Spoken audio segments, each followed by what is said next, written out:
não remove o cheiro. Mas que droga é isso? Eu não sei. Ou é cinza? Em uma das cidades mais ricas da Rússia, as pessoas correm em direção a um caminhão-tanque de água com baldes vazios nas mãos. E essa imagem é o sinal de uma nova era na Rússia de Putin. Guerras pela água. Em Tyumen, a capital do petróleo da Sibéria, as torneiras cheiram a esgoto. Peguei suco de laranja da Vkusna Yetótica. Bebi e percebi que algo estava errado. Então cheirei e percebi que havia essa água dentro. Essa água tem um gosto horrível. Quase vomitei. Estou em choque. Na Crimeia ocupada, milhões de torneiras secaram. No Donbas, cidades ficam dias sem água. Mesmo nas cidades fronteiriças da própria Rússia, a água está sendo cortada. No norte, a natureza ataca. No sul, a guerra. Mas em todas as 4 frentes, a mesma verdade emerge. O Kremlin está perdendo o controle sobre o recurso mais básico do país, a água. A Volvo do canal prometeu entregar água hoje na rua Farman Salmanov, número 14, até às 5 horas. São 7 horas e ainda não há água. Na verdade, são 19 horas, 20 horas. É assim que é. No final, eles nunca entregaram a água. Neste vídeo, vamos explicar como essas 4 frentes irromperam de uma vez e por que o Kremlin não pode parar nenhuma delas. Antes de começarmos, um pedido rápido. Análises independentes como esta são suprimidas pelo algoritmo. Inscrever-se, curtir e deixar até mesmo uma única palavra nos comentários ajuda diretamente o vídeo a alcançar muito mais pessoas. Agora vamos para a primeira frente, a Sibéria. A primeira frente abriu-se em Tyumen, a capital do petróleo da Sibéria. Chuvas extraordinárias desde o início de julho elevaram o rio Tura, que atravessa a cidade, em mais de 2,5 metros. Segundo o governador Alexander Moore, somente junho trouxe para a região 2,5 vezes a quantidade normal de chuva, e o rio ultrapassou o limite crítico de 850 centímetros para chegar a 877. Mas o verdadeiro desastre estava crescendo invisivelmente dentro da água. Um acúmulo maciço de matéria orgânica colapsou o oxigênio do rio. Peixes apareceram nas margens, e quando a estação Metalivsky da cidade, que retira a água diretamente do Tura, entrou em ação, as torneiras começaram a cheirar a esgoto e peixe podre. Por mais de 2 semanas, uma cidade de 880 mil pessoas foi condenada a uma água que não podia beber, nem sequer usar para lavar. Em resumo, compramos um filtro ontem e é só para um banho, não remove o cheiro. Mas que é isso? Eu não sei. Ou é cinza? Alguns moradores relataram contrair doenças de pele e intestinais após a água. A água engarrafada esgotou nas lojas e as pessoas formaram filas em frente aos caminhões-tanque. O que tornou essa crise realmente marcante foi a conduta do Estado. Enquanto os moradores reclamavam por semanas, as autoridades e o Rospotrebnadzor regional insistiam que a água era segura, dizendo apenas que o odor e o sabor excediam os limites, como se a água que ninguém podia beber ainda pudesse ser tecnicamente considerada potável. Mas quando a indignação pública perfurou a negação oficial, o Comitê Federal de Investigação abriu um caso criminal. O presidente do comitê, Bastrikin, exigiu um relatório e os moradores encontraram seu remédio gravando um apelo direto em vídeo para Putin. Finalmente, o governador Moore declarou estado de emergência com um atraso de 2 semanas. No entanto, Tyumen não é uma cidade provincial comum. É uma das regiões de maior renda, o lugar que extrai a riqueza energética da Rússia do solo. Que uma chuva de verão pudesse transformar a água de uma cidade inteira em veneno é obra tanto da inundação quanto da infraestrutura negligenciada por décadas. Se o serviço mais básico do Estado pode colapsar tão facilmente, mesmo em uma cidade que produz a receita de petróleo do país, o problema é muito mais profundo do que a chuva. E se em Tyumen a causa foi a natureza, na segunda frente, a causa foi a própria guerra. Agora vamos virar a câmara da Sibéria para o Mar Negro, para a Crimeia ocupada, porque lá está se desenrolando uma escassez que funciona com um mecanismo totalmente diferente, mas termina no mesmo resultado. A causa da crise na Crimeia não é nem inundação nem contaminação, é a própria guerra diretamente. Desde junho de 2026, a Ucrânia lançou uma intensa campanha de drones contra a infraestrutura elétrica da península, especialmente as estações de transformadores perto da logística militar. De acordo com um número fornecido pelo comandante das forças de drones da Ucrânia, 117 alvos de energia foram atingidos apenas nas primeiras 3 semanas. O resultado foram cortes de energia que duraram dias, às vezes se estendendo por 1 semana. E aqui está o elo crítico.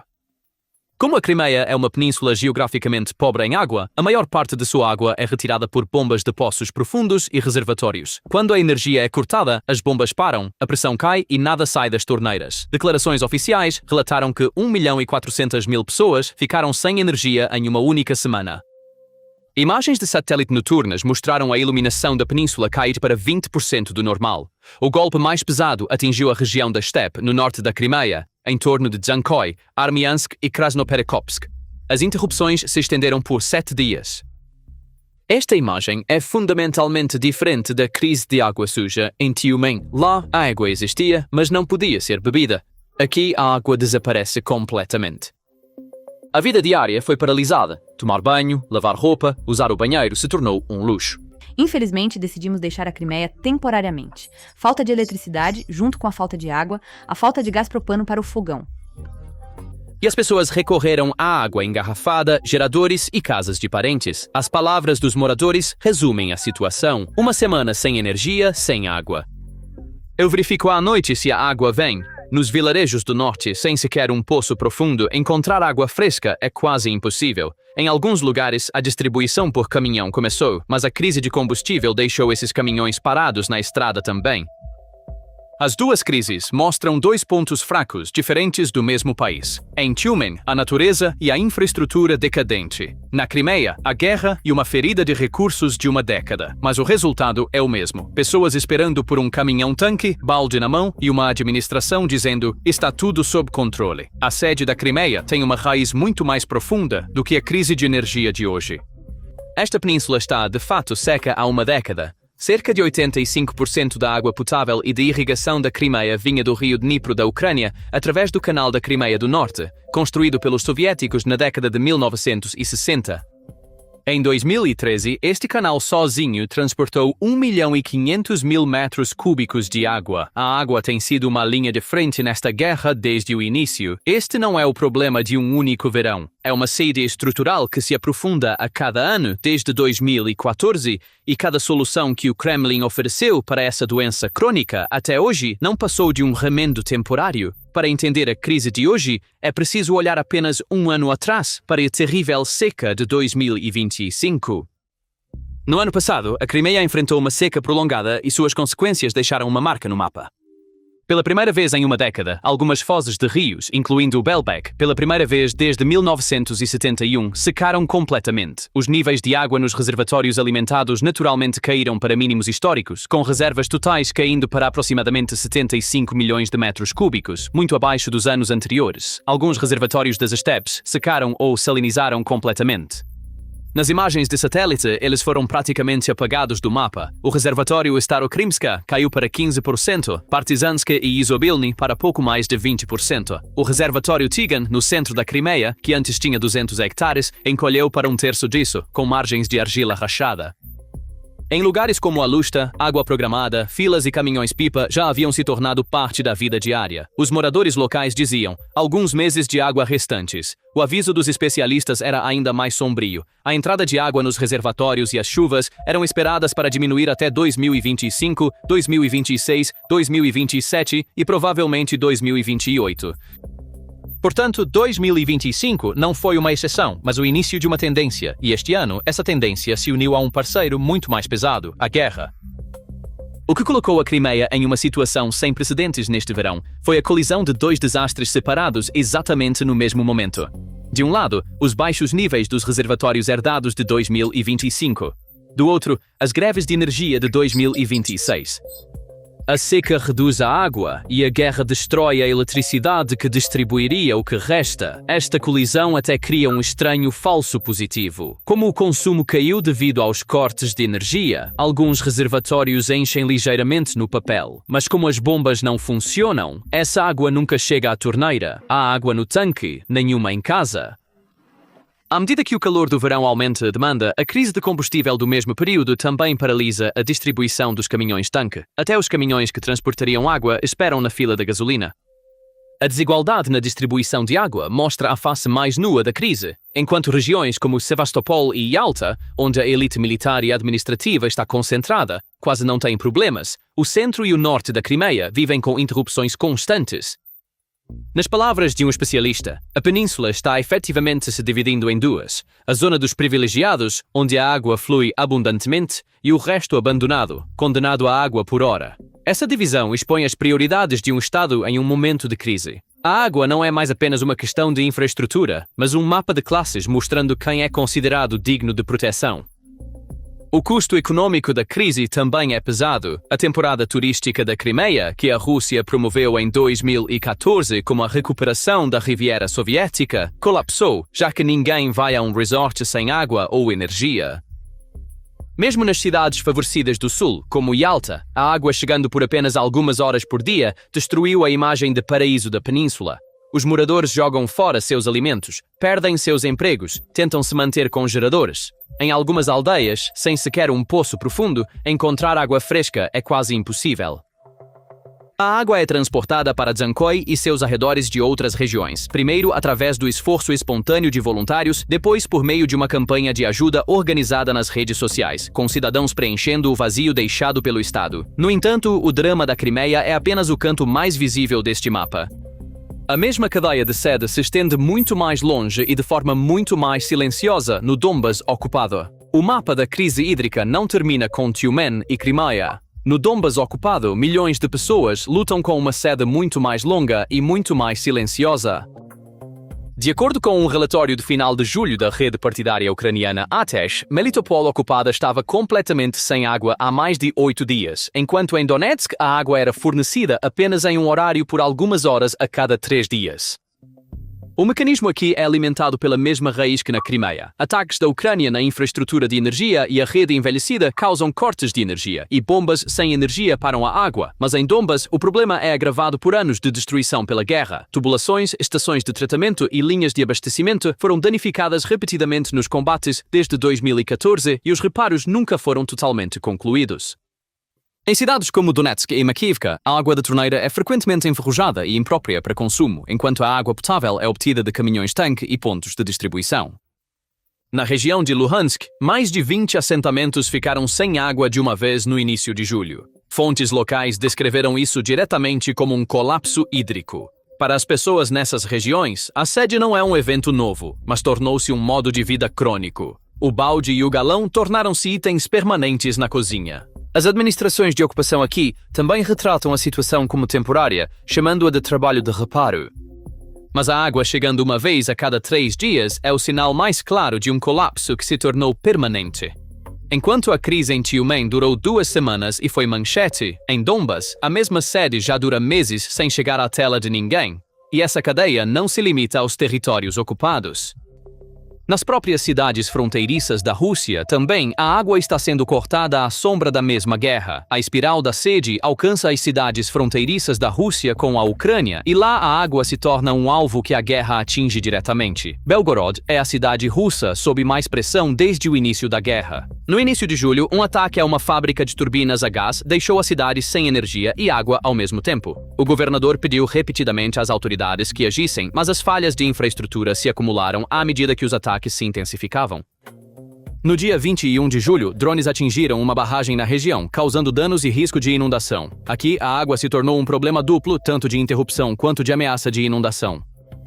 Na região de Rostov, a natureza e a guerra pioraram o cenário juntas, quando uma forte tempestade no final de julho cortou a energia em mais de 15 cidades e distritos. O abastecimento de água também foi interrompido. Embora as interrupções nessas cidades não durem tanto quanto em Tyumen ou na Crimeia, o padrão é o mesmo: uma infraestrutura frágil, um golpe externo sobre ela e a sede que se segue. A diferença é que a visibilidade da crise aqui é controlada de forma muito mais rigorosa pelo Kremlin.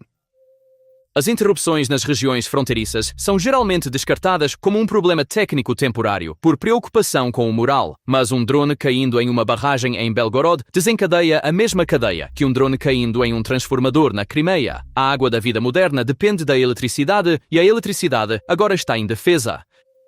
Se a Rússia não consegue garantir a água nem mesmo de suas próprias cidades fronteiriças, isso é mais uma prova de quão profundamente a guerra penetrou na retaguarda. Mas todas essas crises regionais de água não são nem mesmo o maior perigo por si só. O verdadeiro pesadelo começa quando essa sede se junta a uma crise de combustível que irrompe simultaneamente e atinge o pão da Rússia. Até agora, falamos sobre a crise da água, mas o verdadeiro perigo dessa crise não surge por si só, mas quando se funde com uma crise de combustível que irrompe nas mesmas semanas e esse par atinge diretamente o pão da Rússia, ou seja, sua agricultura. Os ataques da Ucrânia às refinarias reduziram a capacidade de refino de petróleo do país ao seu nível mais baixo em 2 décadas. Por avaliações independentes, mais de 20% da capacidade e por algumas fontes ucranianas, 40% foi desativada. O resultado tem sido o racionamento de gasolina e diesel em mais de 50 regiões. Cerca de 35% da população, 50 milhões de pessoas, foi diretamente afetada por essas restrições. E esta crise de combustível atingiu exatamente no momento mais letal, a época da colheita. O cinturão de grãos da Rússia no sul, Rostov, Krasnodar, Stavropol, produz 1/5 da colheita do país por conta própria, e é precisamente nessas regiões que os agricultores não conseguem encontrar o diesel para colocar em suas colheitadeiras. Os números mostram claramente a situação. A partir de 1º de julho, apenas 1,3 a 1,5 milhões de hectares haviam sido colhidos em todo o país, enquanto que na mesma data do ano passado, esse número estava acima de 4,2 milhões de hectares, o que significa que a colheita está ocorrendo a quase 1/3 do ritmo do ano passado. Para entender por que esse atraso é tão crítico, é preciso conhecer o calendário implacável da agricultura. Depois que o grão amadurece, há apenas uma janela de 7 a 10 dias para colhê-lo. Se essa janela for perdida, os grãos começam a cair da espiga e uma única chuva para todas as máquinas no campo. Uma colheitadeira consome até 300 litros de combustível em um único turno, mas os postos de gasolina impuseram limites de 100 a 200 litros por pessoa. Em alguns lugares, encher um tanque ou um galão é totalmente proibido. Um fazendeiro de Rostov descreve colocar a única coisa que consegue encontrar, diesel de baixa qualidade, em seu trator importado e danificar o motor como resultado. Em Kuban, os agricultores passam a noite nos postos de gasolina, esperando o caminhão-tanque de combustível. Representantes agrícolas na região de Rostov dizem que as perdas potenciais de colheita devido à colheita perdida já chegam a 15%. Portanto, o problema não é apenas a colheita deste ano. Sem combustível suficiente, a semeadura do próximo ano também falhará, e a crise lançará uma sombra muito mais longa do que uma única temporada. E é exatamente neste ponto que a história intervém com um eco perturbador. A Rússia sabe perfeitamente bem, a partir do seu próprio passado, como o colapso precisamente desta equação, o triângulo de combustível, transporte e pão, pode derrubar um império. Em 1917, no meio da Primeira Guerra Mundial, o problema da Rússia não era a ausência de grãos. Havia grãos no campo, mas o sistema para levá-los às cidades havia colapsado. O inverno rigoroso cortou as ligações ferroviárias, a escassez de combustível parou as fábricas e as padarias, e apenas 1/6 dos vagões de grãos diários que Moscou precisava conseguia chegar à capital. O pão tornou-se escasso, o governo começou a racioná-lo, e essa decisão de racionamento desencadeou os protestos, os saques e, finalmente, a Revolução de Fevereiro, que derrubou o czar. Então, o que destruiu o Império Russo não foi a derrota na frente diretamente, mas o colapso logístico por trás dela, a incapacidade do pão de viajar do campo para a mesa. A situação de hoje não é idêntica, mas o padrão é tão familiar quanto estranho. Novamente, uma guerra. Novamente, um sistema de combustível e transporte em colapso. Novamente, uma colheita sob ameaça. Novamente, necessidades básicas sendo interrompidas. Claro, a Rússia de hoje não é o império em desintegração de 1917. Possui um aparato de segurança, uma máquina de propaganda e uma enorme reserva de recursos naturais. Também não há nenhuma imagem ativa de uma crise alimentar aguda neste momento. Ninguém está em uma fila por pão. Mas algumas vozes locais já estão dizendo que a escassez pode vir no inverno, e a história mostrou que o que abala um regime muitas vezes não é o canhão do inimigo, mas a mesa vazia de seus próprios cidadãos. Quando a água não sai da torneira, o diesel não chega ao campo e o preço do pão pesa na mesa, a questão deixa de ser um problema de infraestrutura e se torna um problema do regime. E o Kremlin sabe muito bem, pela página mais sangrenta de sua própria história, o quão perigoso é esse triângulo. Então, se o perigo é tão claro, por que o Kremlin não consegue resolver essas crises?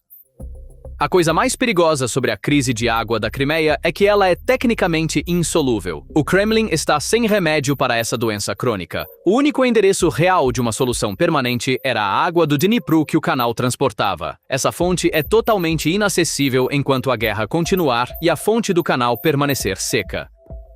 Cada uma das opções restantes leva a um beco sem saída. Construir usinas de dessalinização de água do mar leva anos e demanda enormes quantidades de eletricidade, que agora é um alvo de drones.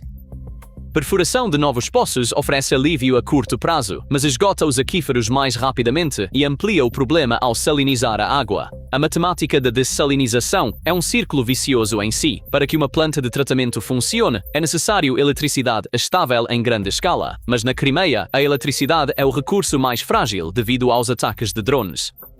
Então, a usina que resolveria a sede depende justamente da lacuna de energia que cria a sede.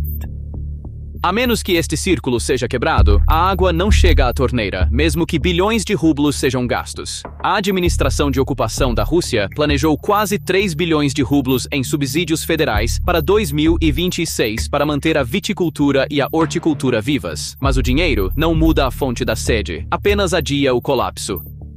Embora as autoridades de ocupação afirmem que as reservas durarão cerca de 340 dias, fontes independentes dizem que os níveis reais em muitas regiões são muito piores e que o declínio continua mais rápido do que o esperado. Este jogo de números é por si só parte da perda de controle. Enquanto o Estado mostra quase um ano de reservas no papel, na mesma península, as pessoas se contentam com 3 horas de água por dia. Há também uma contradição central. Mesmo quando há água nos reservatórios, não há eletricidade para bombeá-la para as casas e a estabilidade para construir as usinas que gerariam essa energia ou tratariam essa água não existe por causa da guerra. Então, o problema não é apenas a quantidade de água, mas que todo o sistema destinado a distribuí-la entrou em colapso. Em uma análise da Bloomberg, a Crimeia foi descrita como um problema impossível para Putin e um fardo adquirido através da anexação. A situação de hoje confirma esse diagnóstico. À medida que o orçamento de guerra flui para alvos militares, a infraestrutura civil é negligenciada, e a menos que o problema de origem seja resolvido, o mesmo pesadelo retornará a cada verão, um pouco mais pesado a cada vez. Quando você coloca essas 4 frentes separadas em uma única imagem, uma verdade central se impõe. O Estado russo está sistematicamente perdendo o controle sobre a água, o recurso mais básico do país. A primeira dimensão dessa perda é física. Tubulações em decomposição na Sibéria atingiram transformadores na Crimeia, demoliram linhas de abastecimento em Donbas, miraram represas na fronteira. À medida que a infraestrutura hídrica do Estado colapsa sob o desgaste interno e os golpes externos ao mesmo tempo, o Kremlin não tem nem o orçamento, nem a prioridade para repará-las. A segunda dimensão é administrativa. Em todas as 4 regiões, o reflexo do Estado é exatamente o mesmo. Primeiro, a negação. Depois, a linha do problema temporário. E, por último, um estado de emergência tardio. Por 2 semanas, as autoridades em Tyumen defenderam a segurança da água. A administração de ocupação na Crimeia fala em dificuldades temporárias. As falhas nas cidades fronteiriças são descartadas como um problema técnico por preocupação com o moral. O abismo entre a linguagem do Estado e a realidade na torneira é o sinal mais visível da perda de controle. A terceira e talvez mais perigosa dimensão é social. Toda vez são os cidadãos que preenchem o vazio deixado pelo Estado. Voluntários transportam água para Dzhankoi. Em Tyumen, as pessoas compartilham endereços de caminhões-pipa. Em Donbas, o balde e o galão se tornam itens permanentes na cozinha. Se a função mais básica de um Estado é manter seus cidadãos vivos, a torneira de água é o indicador mais evidente de se essa função está funcionando. E neste momento, esse indicador está piscando vermelho em 4 regiões distintas ao mesmo tempo. O Kremlin não consegue ver isso como uma questão de segurança, porque o corte de água não é obra de um único inimigo, nem um problema solucionável por uma única decisão. Em alguns lugares é a natureza que está em ação, em outros, a guerra, em outros, décadas de negligência. A Rússia se apresenta ao mundo como um gigante de energia e recursos, mas não consegue fornecer de forma confiável um copo de água limpa ao seu próprio cidadão. À medida que a guerra direciona enormes orçamentos para a frente, os reservatórios, canos e bombas atrás da frente se deterioram silenciosamente. E quando um regime não consegue garantir para seu povo nem mesmo uma necessidade tão indiscutível como a água, o que ele perde não é apenas infraestrutura, mas também sua reivindicação de governar e a última confiança que seu cidadão deposita nele. No final, seja uma torneira fedorenta na capital do petróleo da Sibéria ou uma fonte que nunca funciona na península seca do Mar Negro, há uma única verdade aqui. Um dos maiores exportadores de energia do mundo não pode garantir ao seu próprio povo um copo de água limpa. E este é um fracasso que nem uma única inundação, nem um único drone podem explicar. É o trabalho conjunto de um orçamento direcionado para a guerra, de uma infraestrutura negligenciada por décadas e de um Estado que diz: está tudo bem, as águas da inundação de Tyumen vão recuar e a chuva pode um dia cair na Crimeia. Mas a pergunta que se forma nos olhos das pessoas correndo para um caminhão-tanque com um balde vazio: se este Estado não consegue nem me dar água, o que mais pode falhar em me dar? Não desaparecerá. Então, o que você acha? Essas crises hídricas são apenas um sintoma da infraestrutura da Rússia, rachando sob o peso da guerra, ou o prenúncio de um colapso muito mais profundo na capacidade do Kremlin de gerenciar recursos? Por favor, compartilhe suas opiniões nos comentários. Para acompanhar as análises especiais da PPR Global como esta, inscreva-se em nosso canal e ative as notificações. Obrigado por nos escolher.